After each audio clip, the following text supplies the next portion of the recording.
Today's program was brought to you by Emmy Cheese, makers of specialty cheese from Switzerland, crafted with heart and passion. For more information, visit emmyusa.com. That's EMMIUSA.com.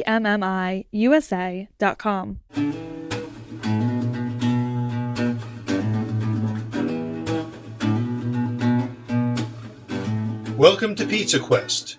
I'm Peter Reinhardt, a man on a never-ending search for the perfect pizza. This show is the audio version of the Pizza Talk YouTube series, where I engage in interesting conversations with some of the country's greatest pizza makers and other artisans. Thanks for joining me on this quest. I'm Peter Reinhardt. We're on Pizza Talk, and we're with Anthony Falco, international pizza consultant. And Anthony's you're in Brooklyn right now, aren't you, Anthony? Yeah, I'm in Williamsburg, Brooklyn. Williamsburg. Of course, many of you already know Anthony if you've ever been to I just bunch of places. Yeah, but where did I first meet you? Probably Roberta's. Roberta's, yes. Mm-hmm. That's where I know a lot of people know you from there because you were there for a few years. But a lot has happened both before and since the Roberta era. And so, Anthony, first, international pizza consultant. Can you explain to everybody who probably wants that title and job what it means and how you attained it? When I was, thanks for having me. First of all, really appreciate it. It's always fun to talk about pizza, especially with legendary pizza men as yourself. I was at Roberta's for almost 9 years, like 8 years and 10 months, off and on. It started as a part-time job, kind of turned into a career. I ended up buying a mobile pizza oven and kind of like running that as a business, and then just helping with all things pizza. It grew into a bunch of different things: frozen pizza, kind of an offsite commissary, like food halls, mobile pizza ovens, catering. One of the things I did was pop-ups. And so we would go to a city and try and recreate that pizza. So we did those in the United States, music festivals, Fader Fort for South by Southwest in Austin was one of the first ones. I'm from Austin. And you had did you have a mobile oven that you took with you to all of these places? Sometimes we'd take the mobile ovens with us. Sometimes we'd locate ones there. Sometimes we'd take over a restaurant. I think, and this is all important into the story about like what I do today is that, it was a lot of like, what's the opportunity? What are the goals? And then, what are the pieces that we need to make that happen, right? So it may be using someone's oven, renting an oven, maybe like doing something unorthodox that we hadn't done before. Like in one case, making frozen pizzas and shipping them to the location. So that really kind of gave me a very broad experience, mm-hmm. And then when I left and I was kind of trying to figure out what to do, I had some job interviews. I had some people that wanted me to start a pizzeria. I didn't like the job interviews. I'm not a very good employee. I've basically been fired from every job I've ever had, even ones where I was like a part owner of the thing. Why is that? I feel like I'm a really good consultant because like as a consultant, you're paid to be there for a short amount of time and kind of be brutally honest and like, really kind of break down everyone's strengths and weaknesses and just like very quickly kind of like, there's no time for sugarcoating things. It's like, we got to get this thing going. The more brutal you are, the more they pay you. Yeah, Sure. I mean, and like it's a results based business. And so like I kind of like feel lucky to be involved, to have found this accidentally, because uh I never really had much of a filter when it came to authority or bosses. Uh I kind of just like, there's something that I see and I think it and then I say it. So, I think that's not always appreciated by people when you're when you're working for them. Unless you Um, charge them a lot of money, then they really appreciate whatever it is you have to say.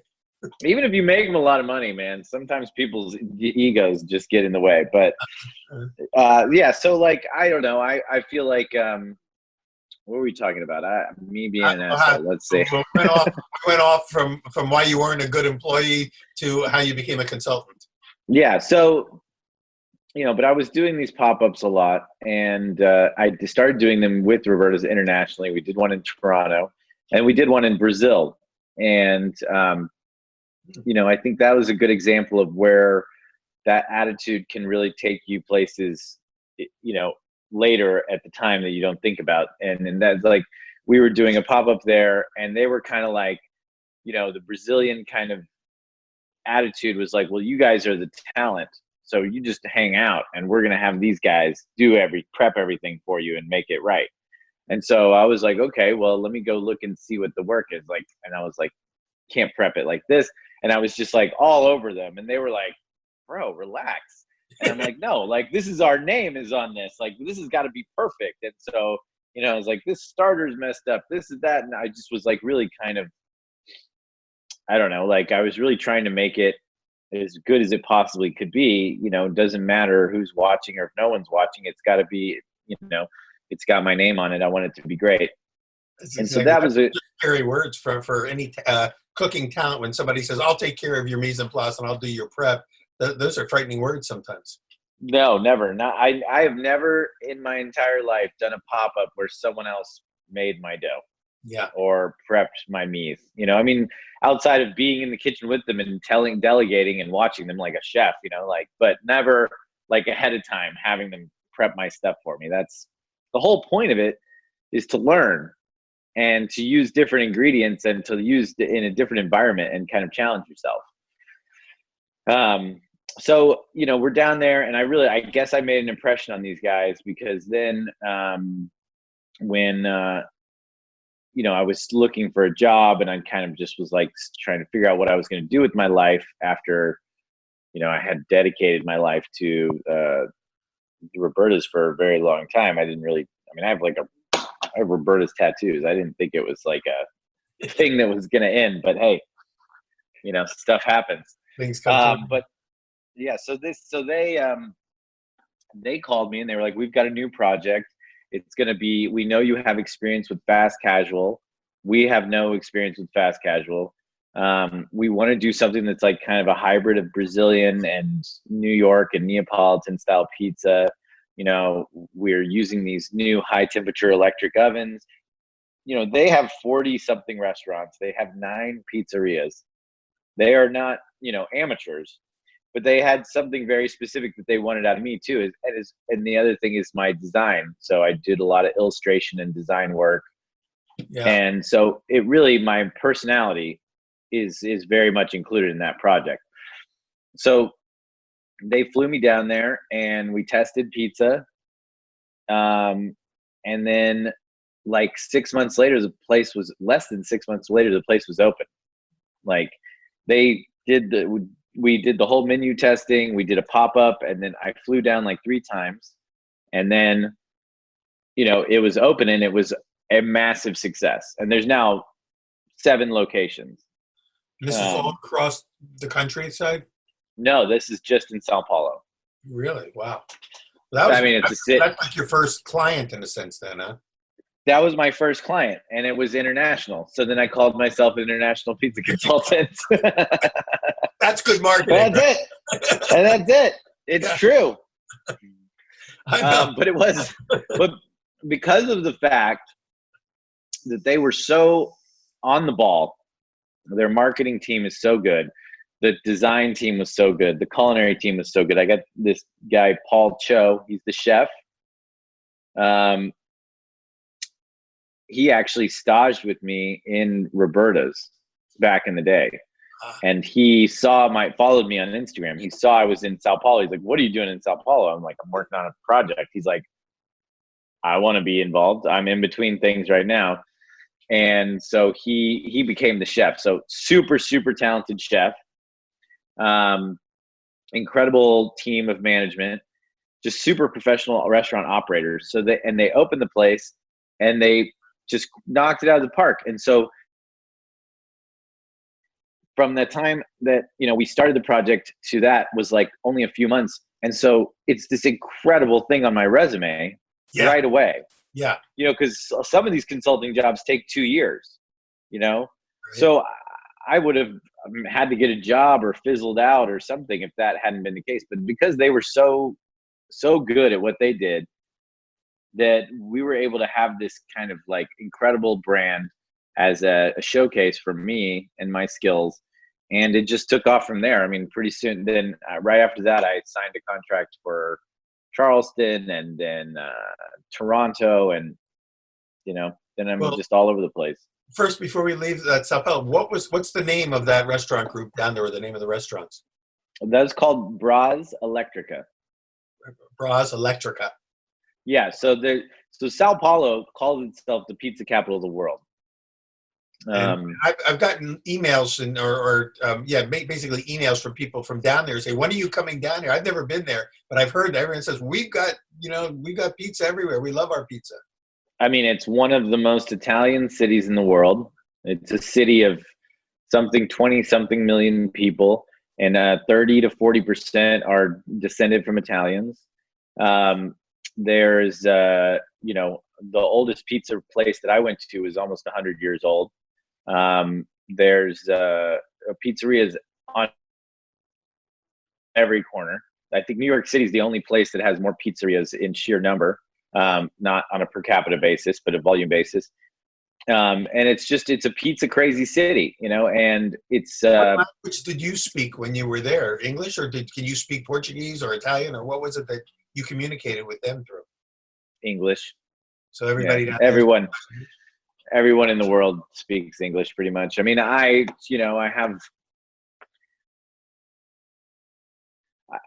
been trying to learn Portuguese, and it's and Italian and Spanish all at the same time. So those are the kind of the three languages that I operate a lot in South America. So Portuguese and Spanish, and then sometimes I'll be in a place where the staff is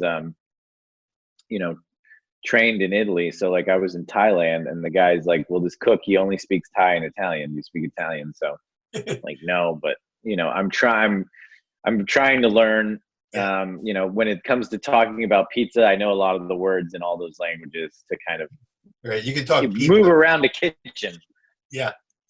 Well, so when you were consulting with this first group, this breakthrough company for you, in a sense, what service did you provide for them? I know a lot of people don't know this, but you already had a background as an illustrator, as an artist, so you had design skills and things that were not related to pizza at all until you brought them, kind of merged them with your pizza skills. But in addition to that, what did you do with them in terms of their pizza? What could you do something that a particular skill set or knowledge set that you brought them that they didn't know about? Yeah, I mean, for the main knowledge set was, fast casual and designing a kitchen and a layout for that. So a lot of what I do is kitchen design in the very beginning. Oh, right. And menu design and kitchen design are, have to work simultaneously, because you can't, cook a menu with equipment you don't have. I design this custom-sided double-sided pizza deck, which was something that I had developed when I had my mobile pizza operation. So it's the skill set of, design and like workflow, and like, that I feel like that was the mobile pizza and the pop-ups really, prepped me for that, because you would go into a place and they would be like, "Here's your booth." And it's like, okay, we have to figure out, where's the oven going to go? Where's the table going to go? Where's the service going to go? What's the ticketing system? And so like, how is the line flow going to work? And then you're doing 2,500 pizzas a day. you know, and so you're running a crew of, 15, 20 people, and then a logistic system to bring that, the mise en place from the commissary to the island or whatever it is you're doing.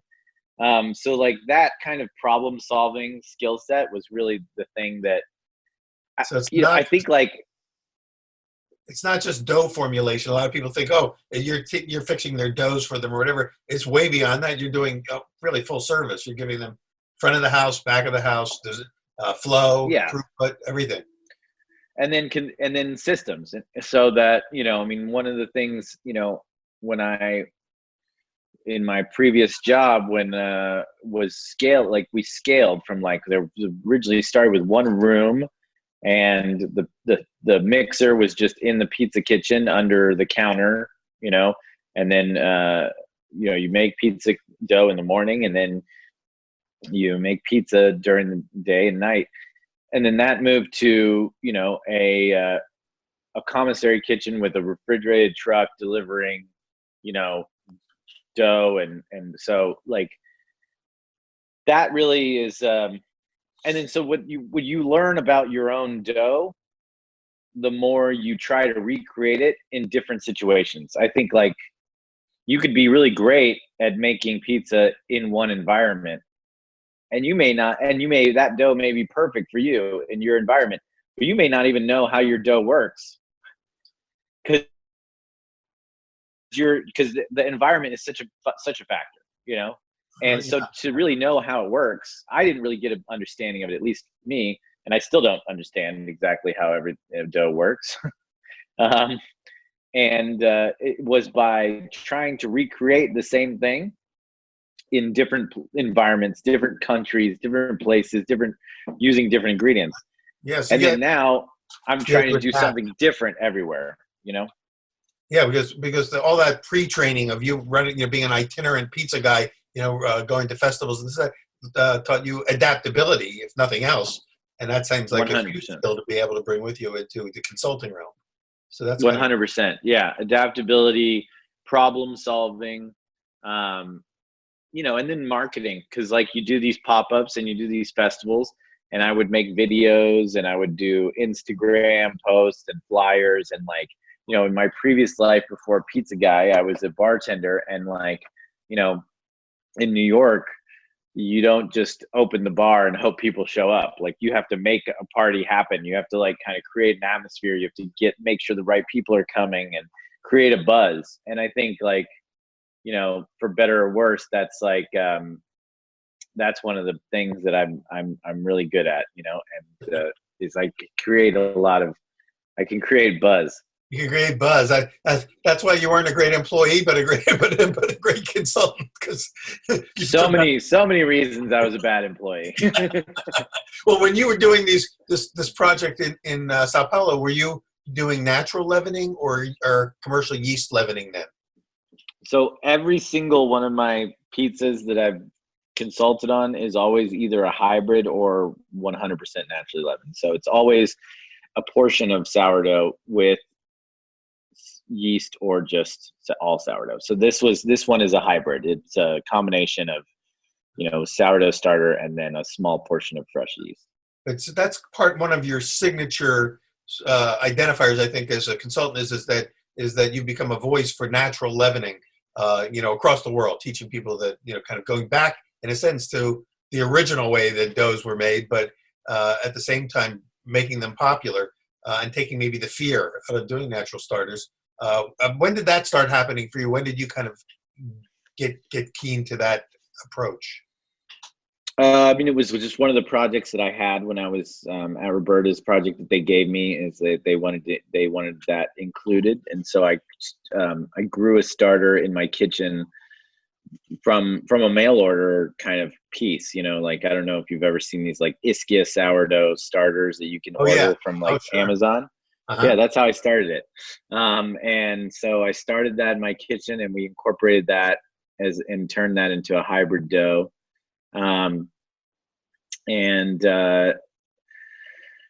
So that was just something where, to me, and there's the fact that there's any like controversy over sourdough and pizza is, to me, just completely insanity. But like, you know, the thing for me and why I do it is because I think it tastes better. Yeah. And I think it gives you more depth of flavor, even if you're also including commercial yeast for just gas production and convenience. Yeah. And since I think it tastes better, that's my opinion. And so I literally cannot be wrong about that. So, Right. you know, whether it's healthier or more digestible, I really try and steer clear of that kind of stuff because I'm not a scientist. I don't know. And no one knows what's healthy for you. Like, you know, when we were a kid, the things that they said were healthy were like, you know, granola and like, you know, all this stuff that's like, oh, now that's sugar and carbs, and that's what really kills you. And it's like, just eat steak and eggs, and that's good for you.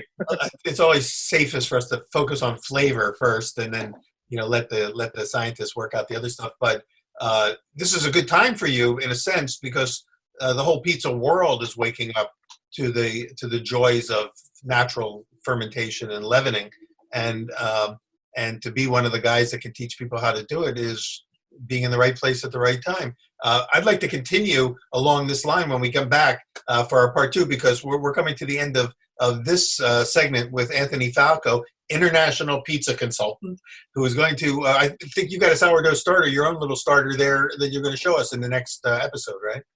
Yeah, I have two different ones that I keep here, and I think they're a good way to talk about kind of like the different attitudes and different you know, kind of functionality, how people use them. And I have these two different ones I think are a very good example of what you can do with sourdough. Stick around for more Pizza Quest after a word from our sponsor. Today's program was brought to you by Emmy Cheese, makers of specialty cheese from Switzerland, crafted with heart and passion. Since the early 1900s, Emmy has been a passionate supporter of farmers, cheesemakers, and family tradition. They believe in sustainable agriculture and respect for the people, land, and animals that make their business possible. Remaining dedicated to tradition, they strive to lead the industry in innovation, ensuring they bring you only the highest quality, best tasting cheese from Switzerland. Emmy is best known for importing more than 80% of Swiss Gruyere in the United States. But that's not to overshadow their other specialty cheeses, including Kaltbach cave-aged cheeses, Appenzeller, Tete de Moine, and traditional Emmentaler. For more information, visit emmyusa.com. That's EMMIUSA.com.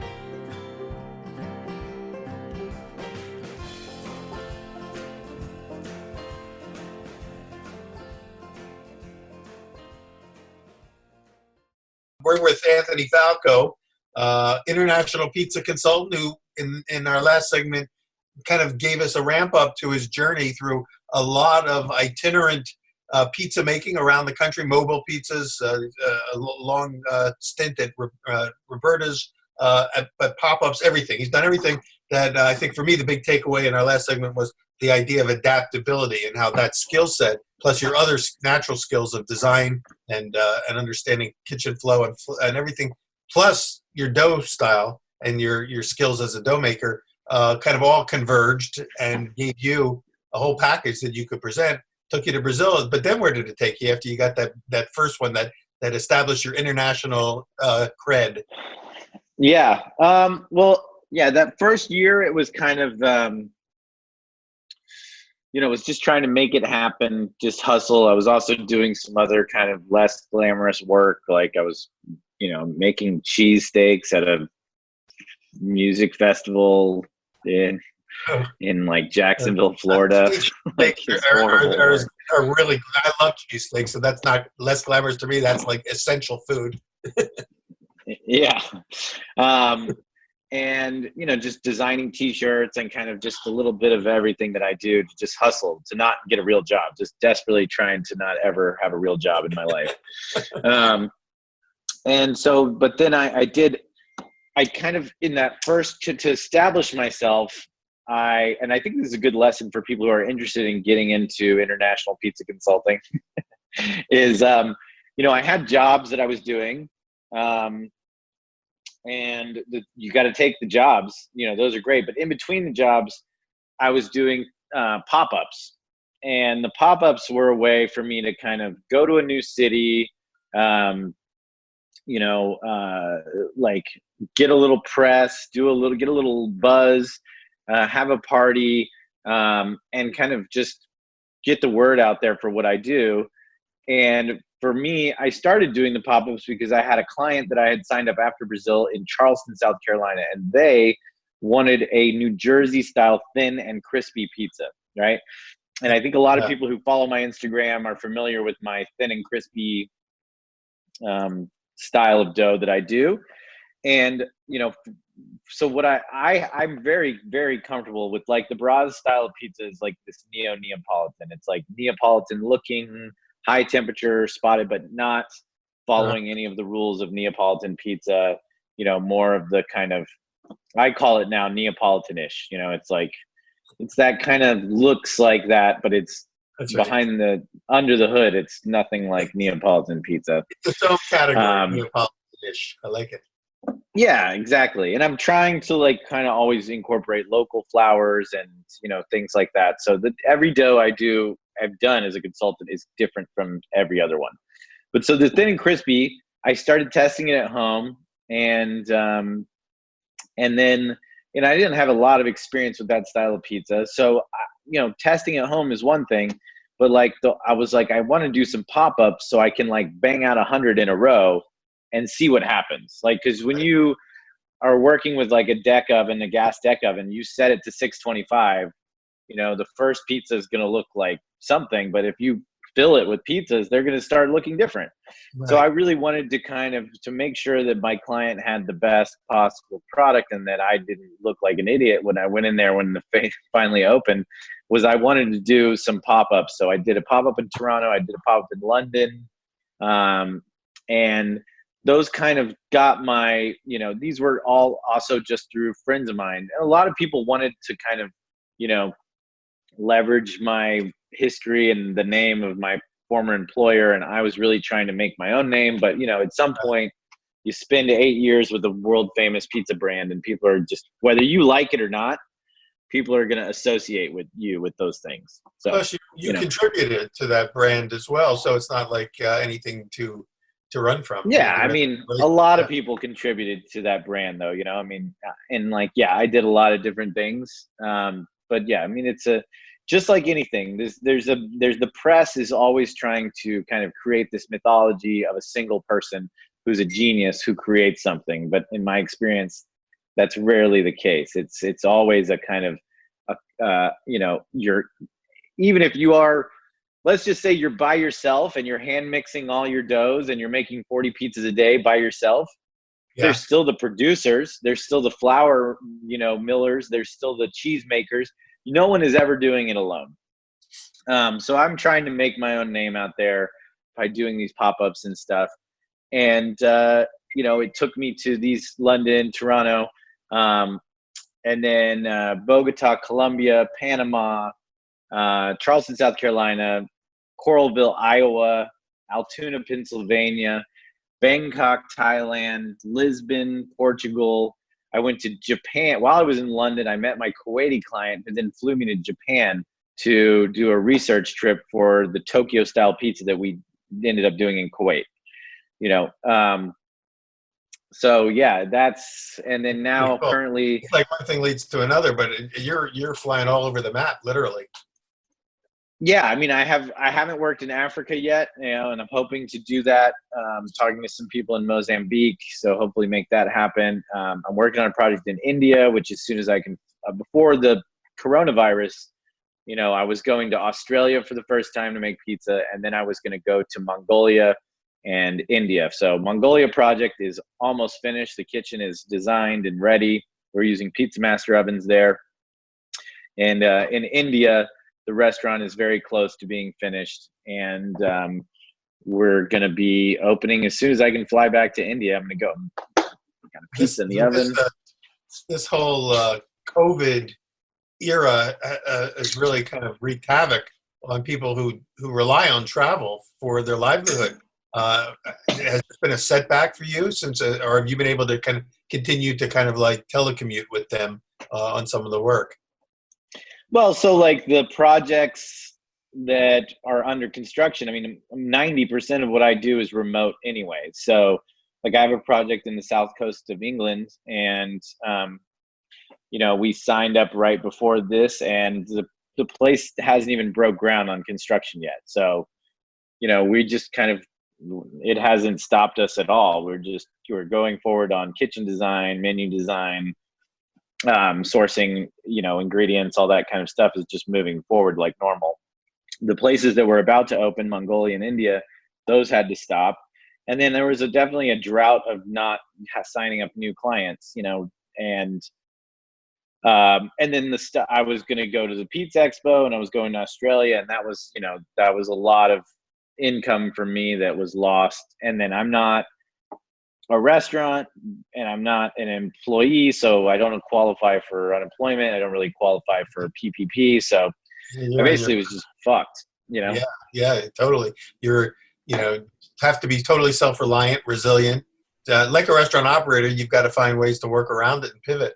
But yeah, and I've been helping a lot of my clients kind of navigate, with my background in frozen pizza, like helping them kind of, convert their, spaces into a frozen pizza production. And then just the first thing I did, though, that first kind of really dark, scary week,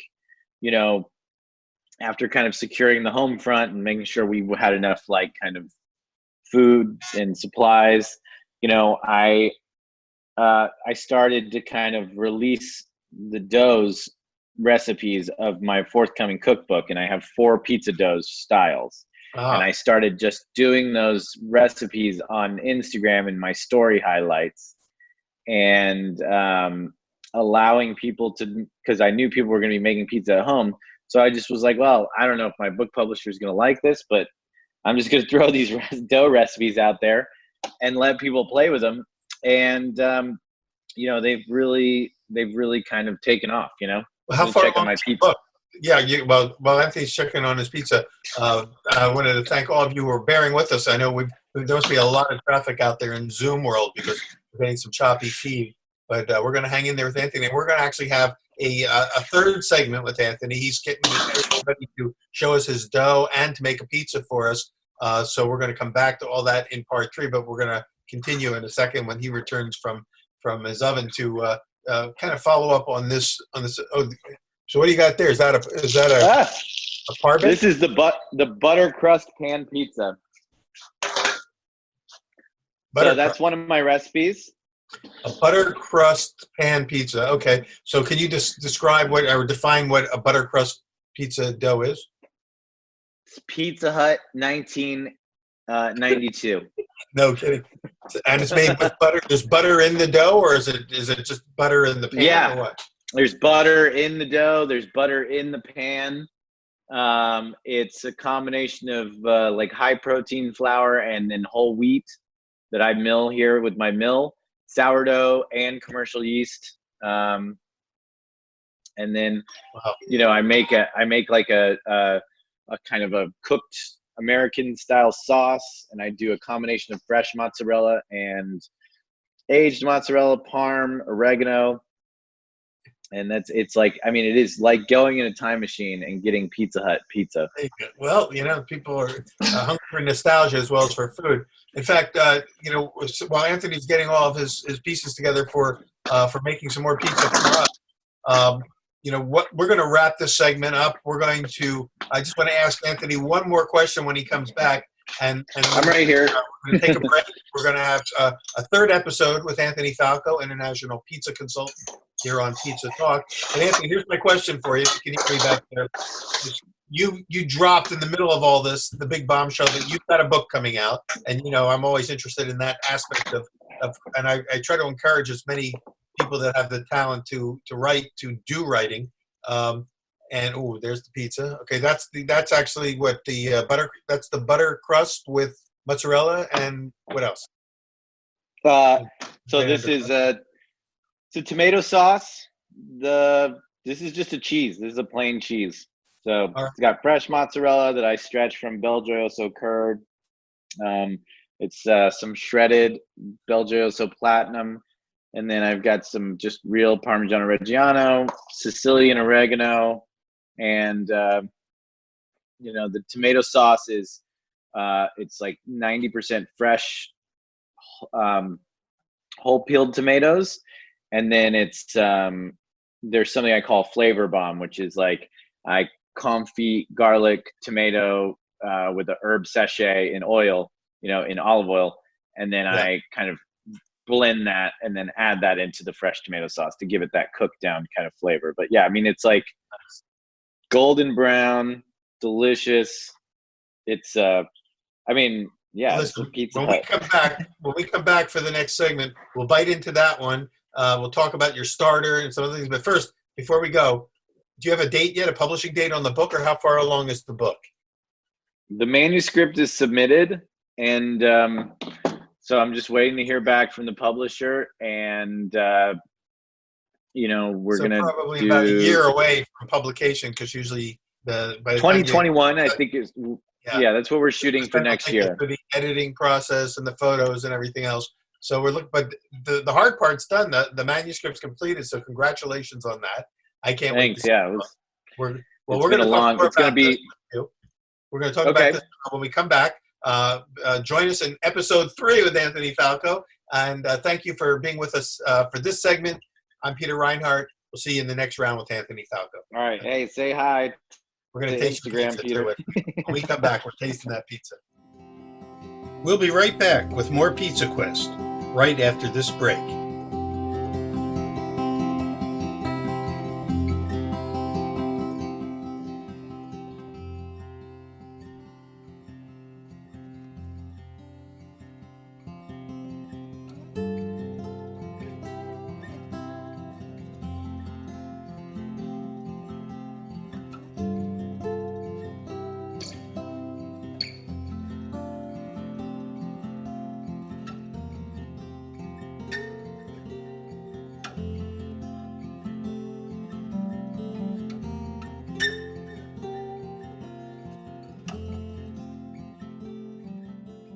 We're back with Anthony Falco. This is part 3 of interesting conversation about what it means to be an international pizza consultant. This is Pizza Talk. I'm Peter Reinhardt. Anthony Falco coming to us from Brooklyn. We're getting a lot of interference on the Zoom airwaves, so the screen is freezing up from time to time. But we're gonna plow through it and see where we can go. I know you're eating your retro pizza crust, the butter crust that you say sort of brings you back to, 1992 Pizza Hut. But why is this style coming back in popularity? Oh, I don't know. I mean, I think partly it's nostalgia is always important in all areas of cooking. I think there was a big wave of Neapolitan, and I think when you first have Neapolitan as an American, it's like the quality of ingredients, the simplicity, all that really, is very striking at first. And I think it's a natural cycle that then people kind of go, okay, well, that's amazing, but that's not what I grew up with. But now I'm really kind of concerned about the quality of ingredients. Like, what can I get something that's nostalgic, but then also isn't terrible? So like, right. I think Pizza Hut probably used to be better. I think they used to make their dough fresh in-house. I think they probably used to use better mozzarella. And so, like, this is like the best memory.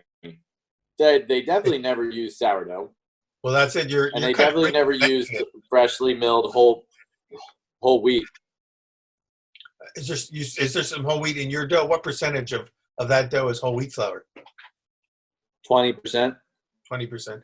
And so in a sense, I think what you're talking about is kind of going back into our flavor memory hall of fames, but then coming up with using what we now know about cooking and food science and everything else, and doing a better version in order to bring back the experience of that memory. Because if you go back and taste it back then the way it was, it might not be as good as we remember it to be, but now you want to bring the memory, the present up to the memory. And you're doing that by adding some natural Yeah. leavening, using sourdough starter in that dough, which I'm sure Pizza Hut never did. Doubt it. Yeah. No, I mean, I think it's, and for me, there's 4 different doughs that I'm going to cover in my cookbook. There's like Neapolitanish, which we talked about. I'm doing my thin and crispy. And then I'm doing this Pizza Hut kind of style butter crust pan pizza. And then I'm doing what I'm calling a Sicilian grandma. Because, that's the pizza I grew up with, was my great grandmother from Sicily. She used to make, and she never called it pizza. And if you go to Brazil, square pizza is not pizza. That's focaccia. It's a totally different thing. Americans are the only people that really call that pizza. I think, there's the Roman al taglio style, but I think it's probably a similar situation where it's something they were making, and then people were like, oh, it's pizza. And they're like, sure, it's a euro. Like, what? Call it what you want. I'm trying to make money here, So Exactly. And that's the cool thing about pizza is that, the category itself is so all-encompassing, and different parts of the world have different names for it, but it's just, in the end, dough with something on it. Yeah, sure. I mean, I think it's like really, and then, dough with something on it, I think, is pretty broad. I mean, more specifically, I think, tomato, and which is really interesting because you can actually trace that back to like very recent history. You could see dough with something on it has happened for 10,000 years. Exactly. But dough with tomato on it is 500 years or less, because tomatoes and wheat were separated until 1492. So there's an actual like traceable history with pizza, because you can have a pizza that doesn't have tomato, but you can't have a pizzeria that doesn't have tomato sauce. Interesting. Now there's another little distinction within this growing definition that we have of what constitutes a pizza, which is the never-ending debate. Well, but and I call my the one that's the most kind of like the earliest form of pizza for me, the Sicilian grandma. I call it Sicilian grandma because I have a Sicilian grandma, and that's who made it. But like, I also call it Sicilian grandma because I think at some level, there's like journalists that want to kind of, categorize everything. And it's like, to me, Sicilian, grandma, Detroit, they're all the same thing, basically. Yeah, and then, everyone put their own personal spin on it, Yeah. So you're going to teach people in the book how to make a sourdough starter from scratch? Yeah, so let me show you real quick my two starters. So I have this one, and this is starter A. See, it's nice and fluffy there.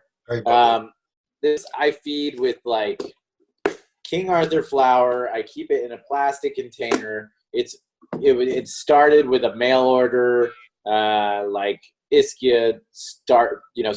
It's very much not precious, not hard. You can get these ingredients anywhere. You don't need anything special. And then I have my super special starter. This is starter B. It's not been fed for a while, but it needs to be. It's yummy. Whole grain in there. Yeah, so this is started from freshly milled whole grain, from scratch. That's it. No, there's no grapes or potatoes or yogurt or honey or anything like that. It was just really good, organic, freshly milled flour. And I've only ever fed it organic whole grains, and I've only ever kept it in a glass container. And so the idea there is like, okay, I have these two starters, because and partly just as an experiment of like starting a starter from scratch and keeping it, and feeding it with just organic whole grains versus feeding it the other starter I feed with King Arthur Galahad or King Arthur all-purpose, which has some malt in there, malted barley. Right. And which is just makes it, I feel, a little more foolproof. And I keep it in a plastic container because that's just what I have. So on one side, you have a starter that's basically like, you know, like anyone can do this. It doesn't require anything special. It's not really, you know, it's not super precious. And then the other one is very precious, and it's only in glass containers. And honestly, in usage, there's not a difference. Not a huge difference. You know what I mean? How about flavor? Like, I feel like all sourdough starters, whether they're like a month old or 120 years old, it's all basically lacto-fermenting bacteria with some variety of wild yeast, you know? Right. So whether you feed it, how you feed it, it's really kind of up to you. And, you know, I think people should play around with all different kind of things. And, you know, I had some lady say, you know, oh, I can't believe you keep your starter in a plastic container. It's going to like leach the chemicals and change the flavor. And it's like, well, it's a number 5 plastic. So no, that's not true. And, you know, like, would you think that bakeries, you think Tartine is putting its starter in a giant glass container? Like, right. No one uses glass containers in a kitchen, you know? So it's kind of an exercise in just like, you know, like whatever, do it however you want to do it, right? Just do it.